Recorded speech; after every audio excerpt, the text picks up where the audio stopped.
Welcome back, Honors! Alright, welcome back to another flip on a weekend. I know some of you are like, it's Sunday, you're posting this so late, what's going on? Well, look, okay, we all needed a day off every now and again, okay? And I'll see y'all till Tuesday, so calm down over there. Now, we left off in class, though, talking about European feudalism, right? Or Middle Ages feudalism. I love the fact that y'all get what's going on right now. Blows my mind. I usually have such a hard time enjoying the Middle Ages, but y'all are really, really helping me out right now. So let's keep kind of capitalizing off that. And if you have any questions or if you're confused about what's going on, please stop me in class so we can talk about it, so we can move forward, right? But this is where we left off in class, talking about this entire thing known as the feudal system or feudalism, right? So feudalism is this really, really arcane system of land ownership that's borderline tribal. But then again, it makes a lot of sense that it would be borderline tribal, considering the fact that barbarian tribes are now resettling all of Europe and basically having their own land claims, and you have people coming to power that actually can maybe control some farming regulations or taxation things, stuff like that. And they're also using the remnants of the Roman Empire to try and understand where their place is in this giant big world and continent, right? So the thing about it going into it is that the feudal system is goofy. It's silly, it's kind of weird, but it's still very important, right? It's not nearly as clean or pretty as the Roman government, but that's also makes a lot of sense because the Romans were so advanced, right? So looking at this whole understanding, you have to remember two things about feudalism. It is a system of land ownership and protection, right? So, like, that is exactly what it is. Now, it's all revolves around these lords and nobles, how much land they have, what their power is, and things like that. And just so you know, every single one of those plots of land was there for a reason, okay? They're all known as a fief, right? A F-I-E-F, a fief. A fief is a plot of land that was owned by a lord or a noble, right?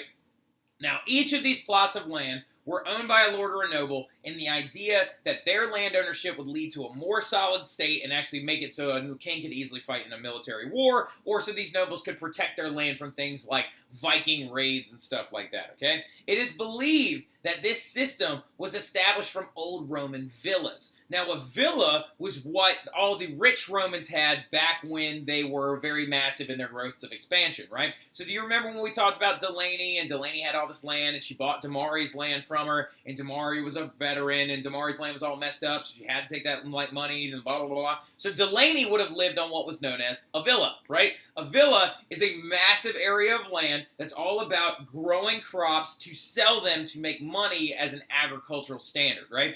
And so we believe that the feudal era basically is an offshoot of the villas of the old Romans that were owned by patricians. Many of the patrician Romans, though, like Delaney, are going to run away to the Byzantine side of the map. They're going to go over to the Eastern Empire side. And so people that were left with the villa concept were these barbarians that were like, oh, well, the old Romans, they had really big places with, like, slaves and stuff. So we'll just do that, all right? So they were just trying to impersonate or emulate the Roman villas that they had seen in the past, and were using this concept to protect themselves from Viking raids, because nobody likes being attacked by Vikings. So looking forward, though, we have to now move into the High Middle Ages, right? So just like a quick overview, you do not need to write that, don't need to write that, don't need to write that, right?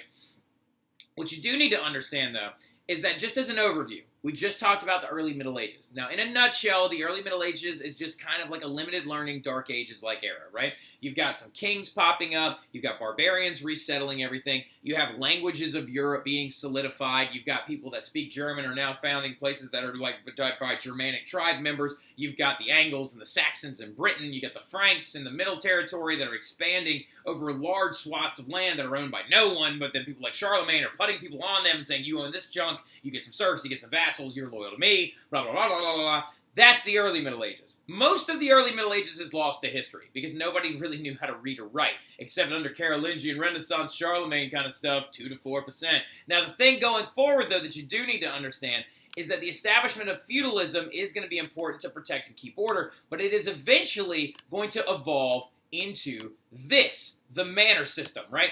The manor system and the feudal system are the same exact thing, okay? So manor system, feudal system, same thing, okay? So feudal system is a word we use to refer to any kind of land ownership and protectionary order inside of European history. But the manor system is comes a little bit later and is really a key defining moment of the High Middle Ages, right? As Europe is starting to get back on its feet again, okay? So the manor system, and underneath manor system, jot this down, is where they used to chop up the land to make it more effective for its use, right? So basically, a lord would not just own a land plot with some serfs and some vassals on it. The manor system grew and expanded as these lords and their descendants made more money. And so they would build their manor up on a high, elevated hill. It's where the phrase, the house on the hill, comes from, actually referring to the fact that richer people live on more elevated land. And it also, of course, is probably an allusion to Romans as well, because we all know the Seven Hills of Rome, richer people live higher up, right? So now the bigger thing about it, though, is the manor would be the very large house on top. And then the surrounding fief, or all the way around the outside, would actually be used for farming, crop raising, and selling off those goods. So basically to feed these people and to make money for these people so they could also pay their taxes, right? So looking at this entire thing, you've got all this land is now being chopped up. So you got the pasture area where the grazing happens. You've got this like stripped, like this really is really dumb. Stripping land. We'll talk about why that was really dumb and kind of outdated a little bit later on. You've got basically where the serfs live down here, and it's just taking all that land and slicing it up, making it more efficient for use, right? Now the other interesting thing though is this guy right here, the church. Most of these manors on them had a church because most of these manors were associated with a nearby village, right? So basically the way it would work is the manor, or a very large noble, would usually have so much land that villages would be built on them. These villages would all have churches, right? These churches would service other smaller minor nobles and things like that. But that just tells us one giant thing, that the early Middle Ages and the High Middle Ages is characterized by the power and the influence of the Catholic Church growing, right? So like the only type of Christian you were during this time period was Catholic, okay? There were no Protestants. All the Eastern Orthodox were over in the Byzantine area after the Great Schism, right? Still a very, very important word that you need to know, 1053, Great Schism, right? So, like, the Catholic Church, though, survived, and it's growing very rapidly, right? Their influence is becoming very powerful. Their influence within politics is becoming very powerful because every single lord has a church in their village, right? And also all of these lords believe that they have to be very devout Christians because even these lords believe that when they die, they want to go to heaven, right? And so basically what you're creating is a system where people that exist within the medieval life and community have a lot of power and influence. These priests, these popes, all of the idea, their stuff is growing, right? So looking at the High Middle Ages that we're now moving into, a lot of the High Middle Ages is going to be defined by political movements, the solidification of countries, and the growing power of the church as well, right? So let's go ahead and give yourself a nice new title that just says the High Middle Ages. We're leaving the early in the back, and we're moving into the High Middle Ages, okay? So the High Middle Ages occurs from about between 1000 to 1300 AD. It's when Western Europe is beginning to emerge from what is known as like the Dark Ages, that you want to call the early Middle Ages, right? Now, it depends on who you ask. There's a lot of Renaissance thinkers that all of the Middle Age was a Dark Age. That's what Petrarch actually believed. But it also, like, a lot of historians would argue that, you know, you can't be so mean to the Middle Age individuals and these barbarian tribes who are going to settle new countries. It's going to take time for them to get on their feet. It took the Romans hundreds of years to go from, like, brick and mud houses to having marble palaces, right? Actually, it took them, like, 750 years to do that. So the big thing about it, though, is in this era, Rome's only been gone for about 500 years and change, so it makes sense that they're actually starting to develop around this time, right? So Western Europe is beginning to emerge from that entire, like, terrible era, and of course, like we said, the establishment of the manor system is going forward. This image, in and of itself, really represents the High Middle Ages, because as you can see, cultivated agriculture is coming back, larger defenses, larger money is being made, economics is beginning to return. Also, another key thing about the High Middle Ages that you need to write down, population growth, right? We're seeing a larger amount of population growth occurring during the High Middle Ages because the High Middle Ages is also typically characterized by a time of very good farming. Jot that down somewhere. The High Middle Ages is characterized by very good farming because actually the climate during the High Middle Ages for those 300 years was unusually warm, right? And so, like, actually, well, not unusually warm, but it was warm. It was much more mild. And due to that, you're going to grow more crops. You're going to be able to support more people. You support more people, your population begins to grow, right? So the High Middle Ages, though, is characterized by a lot of things like that, but it's also characterized by the first seeds of feud between popes and kings, right? So we are seeing in the High Middle Ages that the Catholic Church is starting to throw its weight around and becoming a political power as well as a religious power, right? Because during the early Middle Ages, out of everyone in Europe, nobles and their knights held a great deal of power. Reason being, because serfs and peasants interacted with those people every day. Some of serfs and peasants probably didn't even know who their pope was. They couldn't read or write. Even these nobles and knights couldn't read the Bible because it was written in a different language. But the thing about it is that's who actually controlled most of the power, because they could wield it over the people that lived on their land, right? But over time, power is going to begin to shift to kings and popes due to technological infrastructure coming along, like roads and service systems and being able to send letters and like correspondence and stuff like that. And kings are being able to exert more power politically over the people in their land, but then popes start being able to exert more power over those kings, right? So powerful kings are going to come into power in places like England and France, and you're going to see some feuds between popes and kings a little bit later on. Now, a lot of this comes from the fact that popes believed that they were the church's most powerful leader and that the church was the most powerful secular thing, right? So secular means on earth, right? So just so you know what secular means, it means on this planet, right? So for example, I was to say, what's the difference between secular and non-secular? Non-secular is like heaven, angels, God, Jesus, right? And then secular is me, you, everybody in the classroom, Giselle Perez, like Sabito, like all the y'all, you're secular. Well, I don't know. Sabito's pretty dope. She could be non-secular. Now, anyway, but the big thing about it though is, as you understand what I'm talking about, like the popes believe that they can exert more power over these kings. A lot of it due to the fact because they have the ability to read, teach, and preach the Bible, right? So popes are going to start basically claiming a concept known as papal supremacy. You desperately need to write that down, right?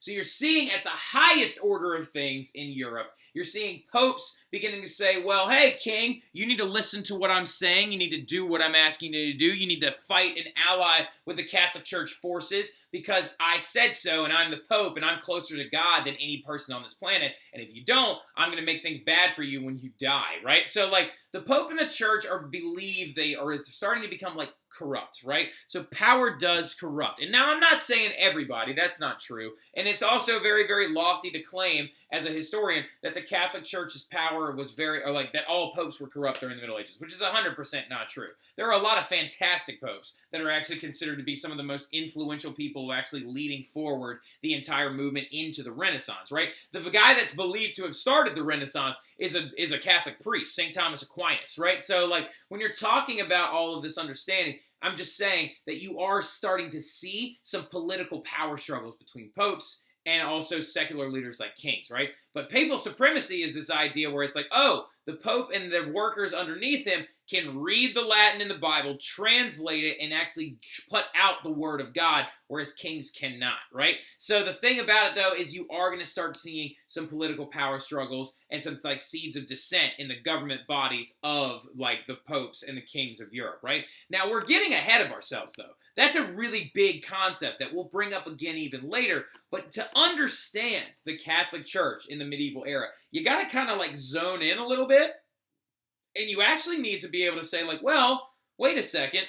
What do we already know about the Catholic Church in the medieval era? How does it affect people, regular people, like the serfs that live on the land? Like people like, I don't know, like Blank and, like Mackenzie Blank and, like, all of you that are, like, serfs and stuff like that. You interact with the Catholic Church, too. You're not having a pope claim papal suprematic power over you. What do you actually go through every day? Well, let's kind of outline the Catholic Church a little bit, right? So who leads the Catholic Church during the medieval era? It's the Pope, right? Now, we do know that without a shadow of a doubt. Popes are re-elected every single time after one of them dies. Popes have been known to retire, which is very rare. You've got some very famous popes in the Middle Ages, of course, being like Urban II, Urban I, I think Innocent I, Pope Formosus, Stephen VI.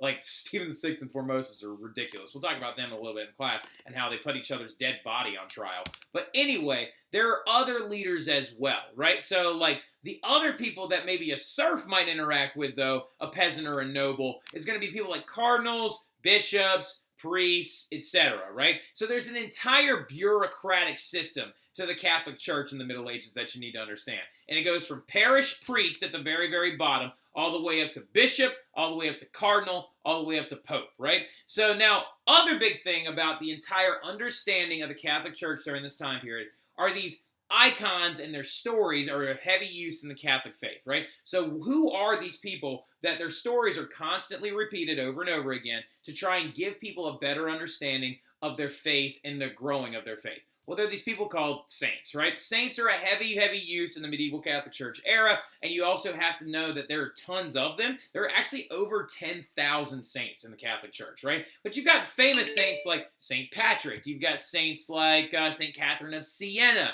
You've got saints like St. Simon, St. Bartholomew, and their stories were used to teach people in the medieval Catholic Church how to live their lives better from like an allegorical sense. And I think y'all just got done talking about a lot of those saints in Mr. Mathern's class. One of my favorite is Saint Roch. He's the saint of like lost animals.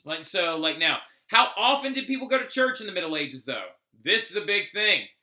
2 to 3 times a day. They went every day, okay? No one in the medieval church like ever ate meat on Fridays because it was believed to be like not allowed, right? So like because it says in the Bible that you're not supposed to do that.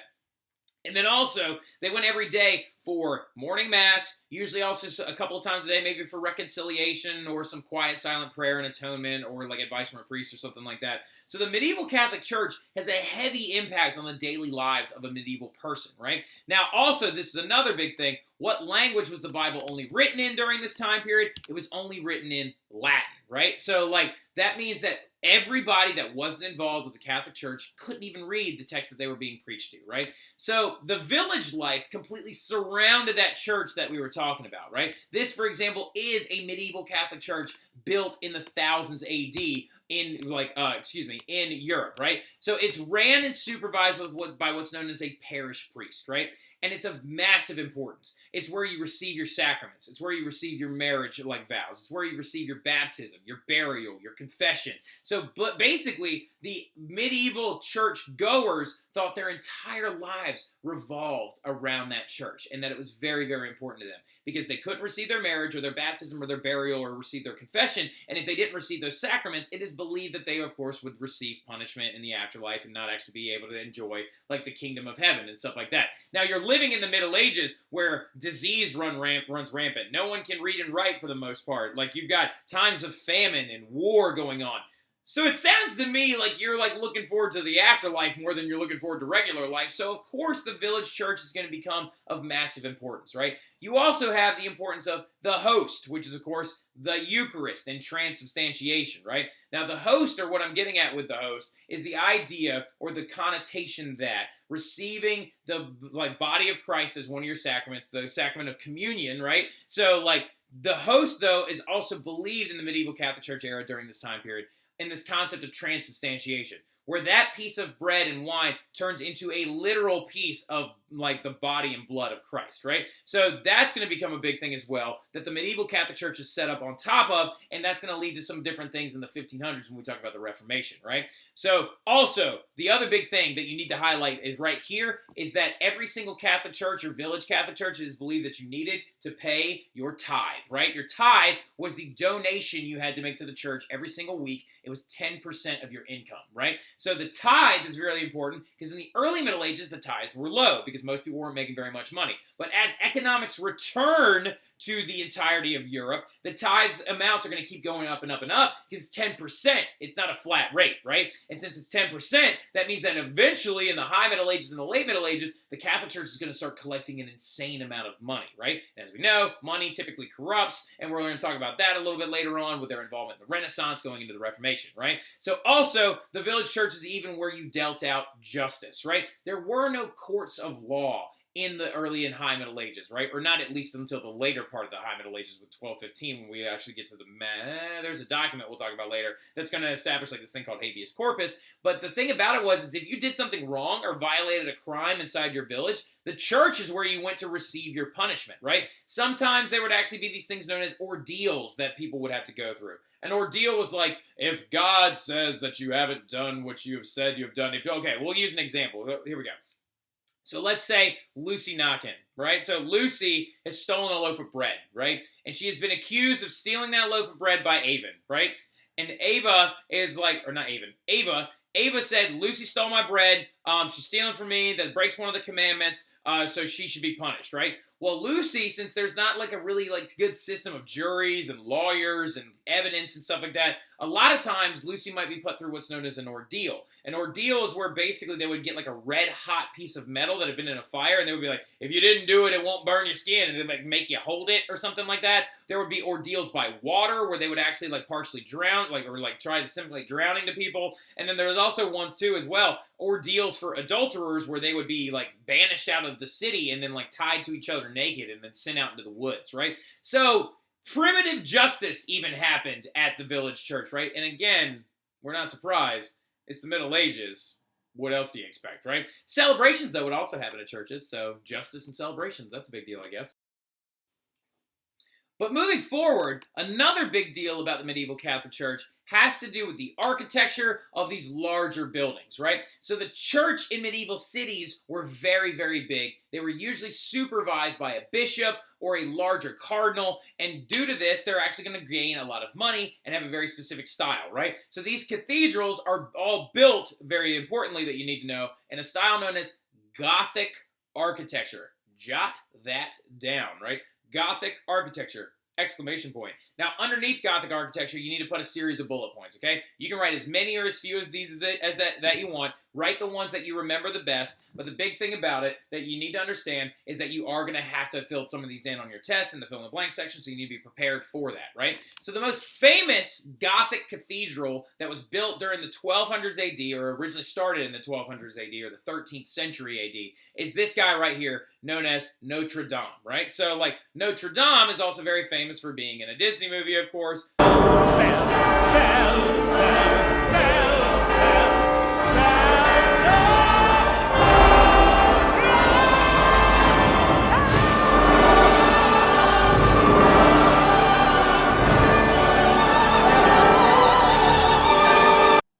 Yeah, that guy. You remember that guy? Quasimodo, right? He apparently lived in the bell towers up here of this very church, right? And it's Notre Dame, not Notre Dame. Notre Dame is what people call the university. Notre Dame is the actual French cathedral from the 1200s, right? Now, this thing right here is the quintessential understanding of Gothic architecture. It's very, very emblematic of several different elements of Gothic architecture, but then there's also this one as well. This is St. Stephen's Cathedral in Austria that my wife and I went and saw when we went to Vienna, right? Of course, here is me making a really awkward face yet again for the 1000th time, right? So the big thing that we're noticing between these two places, of course, is one very key element of Gothic architecture.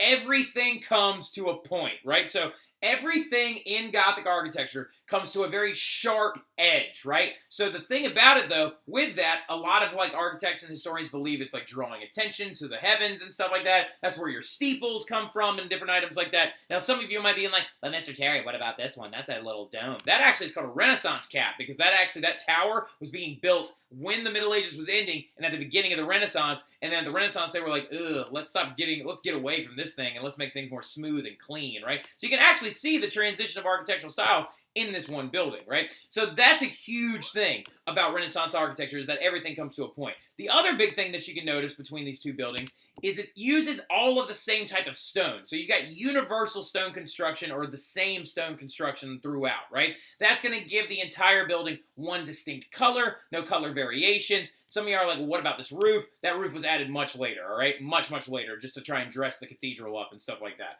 Another big thing that you can see about Gothic architecture is stained glass windows, right? Stained glass windows were very, very popular in Gothic architecture. This is another like view of St. Stephen's Cathedral in Austria. Look at all these points, right? Look at these stained glass windows. Now, there's another type of stained glass window that you might be able to notice real quick. Some of you are like, well, what about these windows right here? Those are called rose windows, right? Rose windows are made out of stained glass, but they also were very emblematic of Gothic architecture, because they're these big, big, big circular stained glass windows that are actually very important to the styles of Gothic architecture as well. Now, interesting little fact about St. Stephen's Cathedral is this wall of it right here. That thing was actually built in the 400s AD. It started out as a gate to the Roman Empire, and then they just built the church off the back end of it. Also, another little fun fact about St. Stephen's Cathedral is the fact that a bone used to hang up here. A giant leg bone used to hang right there from the front of the entire cathedral for a long time, because these priests were like, look, this bone is proof of the giants that used to walk wander the world that it talks about in the Old Testament. So in the Old Testament, they talk about giants that apparently used to like wander certain parts of like the world and stuff like that, and brave heroes would go and defeat them. And so these priests were like, look at this giant bone that we found. This giant bone proves that the Old Testament was right and that there were in fact giants. Fun fact is it wasn't a giant's bone. It was a woolly mammoth bone that they had discovered on accident. So I always love that story because it very, very well defines the whole vibe of the Middle Ages, right? Now, the other big thing about Gothic architecture that you can start to see are these things right here, okay? These outside reinforcements that you can see really well in Notre Dame. Those guys, those are called flying buttresses, right? Say it again with me real quick. Flying buttresses. Flying buttresses are exterior support systems that are on the outside of a Gothic cathedral. They're stone pillars that exist on the outside that hold the roof up from the external side of the entire building, like these guys right here, and it allows for ceilings like these, right? Vaulted ceilings. Massively high vaulted ceilings that don't have interior rafters inside of them because they believed that it like cluttered everything up. It also actually offered really, really good acoustics and stuff like that. And all of these major cities had their very own Gothic cathedrals, right? And then also another very famous part of Gothic architecture is, of course, these little guys right here. Gargoyles. And gargoyles are like these little like things that were mounted on the outsides or the dark sides of the church to like scare away evil spirits and stuff like that. And they also use as a very, very nice ornament for like drains and like drains and like gutters and stuff like that, because it would look like they were like bleh. So now like the big thing though is that is where we're going to stop. We'll talk about the rest of this stuff soon. We'll pick up on the medieval Catholic Church in class. I'll see y'all then.